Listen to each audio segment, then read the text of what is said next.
Everybody knew that there were 6 potential franchise quarterbacks in this year's draft class: Caleb Williams, Drake May, Jaden Daniels, J.J. McCarthy, Michael Penix Jr., and Bo Nix. All 6 of those guys would get the potential to lead a franchise, but after that, there were 2 other guys who many expected could maybe get a chance. That was Spencer Rattler and Michael Pratt. Both of those guys were projected day 2 picks, and Pratt was seen as someone who was flying up draft boards and could maybe get an outside shot at being developed and made the future of a franchise. Unfortunately, that is not going to happen. Michael Pratt fell almost undrafted and was taken in the 7th round by the Green Bay Packers. I'm not really sure why that was the case, but I think the Packers got away with stealing. While they currently have Jordan Love as their starter, you never know what can happen, and in the NFL, you always need a guy who's ready to step up. Michael Pratt was graded as high as day 2, and I think the Packers found a hidden gem. In today's video, I'm going to introduce you to who Michael Pratt is. We're going to talk about his record-breaking career at Tulane, why scouts were so high on him, and his journey to becoming a Green Bay Packer. But before we get started, if you're a big fan of college football, be sure to subscribe to the channel, leave a like if you can support today's video, and let me know what player, team, topic, or situation I could cover next. Now let's get started and talk about the insane rise of Michael Pratt. In order to understand how Pratt got to this point, we first need to go back in time. He grew up in the Sunshine State of Florida, and Pratt always loved being outdoors and actually grew up in a baseball family. He said, quote, "I think from a young age, I knew I wanted to play sports in general and at a professional level, whether that was basketball, baseball, or football." Funny enough, Michael Pratt actually never played football or attended school until 9th grade. He ended up being homeschooled for most of his life, but when it came to high school, he was ready to shine. He was also anything but sheltered. There's a stigma around homeschooled kids, but apparently he was not sheltered at all and was an extreme go-getter. The first thing he'd have to do is convince his parents to actually let him play football, as baseball had consumed his life to that point, and there were some worries about him playing football. He still insists that he's a better baseball player than he ever was at football, but he grew weary of the sport and wanted a change in scenery. Interestingly enough, he finally got to make the switch to football when his dad moved to Virginia to go to law school at 54 years old. He got to play football, and it was a ball and glove fit with it. He started out at Boca Raton High School and said, quote, "I fell in love with football my freshman year, and I mainly grew up playing basketball and baseball, and even though I never played football until 9th grade, that first practice of my freshman year was the moment I fell in love with the game.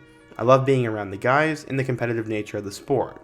Getting to compete on the football field with them is what really started my passion." A big moment for Pratt was his freshman season, as after playing on JV all year, he got moved up to varsity. He got a chance to play a few varsity games that season, and that is when everyone knew Michael Pratt had a future. His sophomore year he started, and as a junior, he would eventually break out.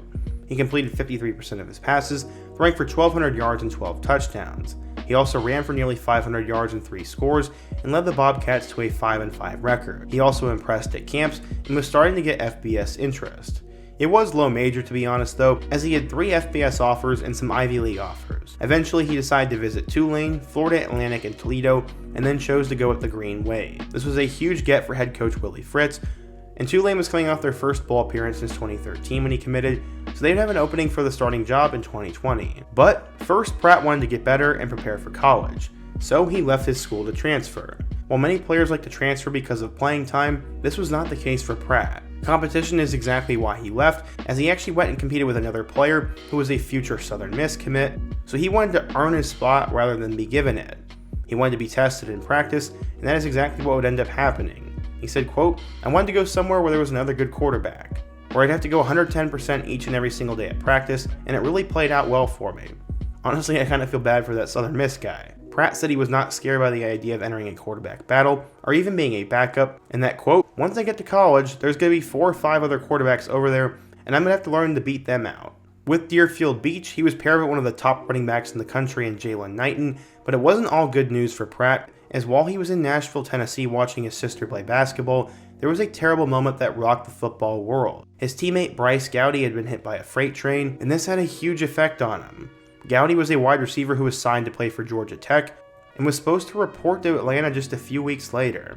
This happened to be Pratt's best friend at Deerfield Beach, and it was absolutely devastating. I'm sure that had a very difficult effect on the Pratt family and everybody involved, and that story is really sad. While it was awful, he would end up getting a tattoo to honor him, and Pratt would end up becoming a big deal later on. At first though, scouts really weren't floored by him. According to 24/7 Sports, Pratt was just a 3-star recruit, the number 47 pro-style quarterback, and the 1,364th best player in the class of 2020. So how would Pratt do at Tulane? Well, let's take a look. When Pratt would arrive at Tulane, there was a little bit of hype to him, but by the time late September had rolled around, he was starting to become a big deal. He filled in for their senior Keon Howard in the first quarter and led them to a 66-24 victory. After that, Fritz had seen enough and decided in October of 2020 to make Michael Pratt the full-fledged starter. He wasn't even allowed to talk to reporters that week, so he could exclusively focus on his first career start. He became the 7th true freshman quarterback to start a game since 1975, and Pratt was a big deal. Although he put up decent numbers, he was not remarkable by any means. In total, he finished with 1,806 yards with 20 touchdowns and 8 interceptions. Going into 2021, he'd once again be the starter, and notably had a huge game in Week 1 against Spencer Rattler in Oklahoma, where they nearly pulled off an upset. He ended up finishing his sophomore campaign with 2,300 yards, 21 touchdowns, and 8 picks. 2021 was extremely difficult as they only won 2 games, but then in 2022, he demonstrated his potential as he led Tulane from a 2-10 record to a 12-2 record. He ended up throwing for 3,010 yards with 27 touchdowns and 5 interceptions, while becoming one of the best group of 5 quarterbacks in the country. The peak of this came against Cincinnati, as after he threw a 30-yard touchdown pass to Deuce Watts, this would change everything. He ended up leading them to a 27-24 victory over the Bearcats, and they would host the American Athletic Conference Championship game for the first time in school history. The biggest game of his career at that point was when they played against USC, and he would duel it out with likely future number 1 overall pick Caleb Williams. While Williams was extremely impressive in that game, people also couldn't help but notice Michael Pratt was solid too. He ended up throwing for 234 yards and 2 touchdowns, and nearly ran for 100 yards on the ground as well. They ended up beating number 10 USC 46-45, and he would finish the 2022 season with 3,000 yards, 27 touchdowns, and 5 picks, and he was second in passing efficiency behind Bryce Young. He was an extremely talented passer, and that's why there was a couple big-time programs that wanted him apparently.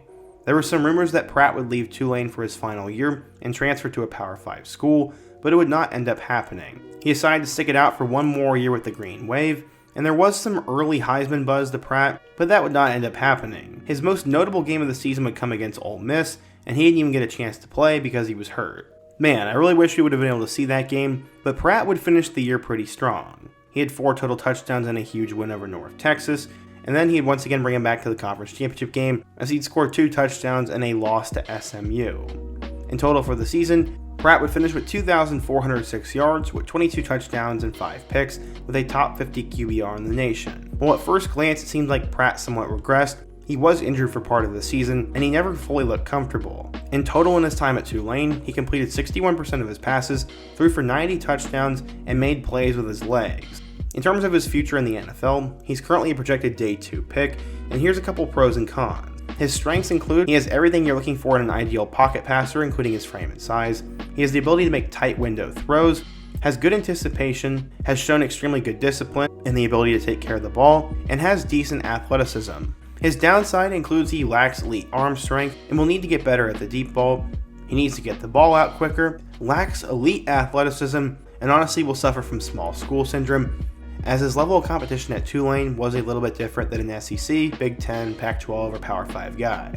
Overall though, Michael Pratt is a guy who could play his way into that second round, and maybe even be a top 5 quarterback from this year's draft class when it's all said and done. He could be that next NFL quarterback who goes completely unnoticed and then comes out of nowhere, but that's honestly going to depend on what situation he's in. If he has to start right away, I think he's doomed. If he gets a year or 2 to develop and then gets his opportunity, I think he could actually be pretty solid. Honestly though, my word doesn't really mean anything. And that was my pre-draft opinion on Michael Pratt. As the draft went on, I watched in horror as Pratt would fall off draft boards, and at one point, it looked like he would not be drafted at all. It's one of those horrible moments where you just feel really bad for a player and their family, and the same thing happened to Carson Strong just 2 years ago. Strong was supposed to be an early day 2 pick, but ended up going undrafted. There's always one quarterback each and every year that free falls, and this year it was Pratt.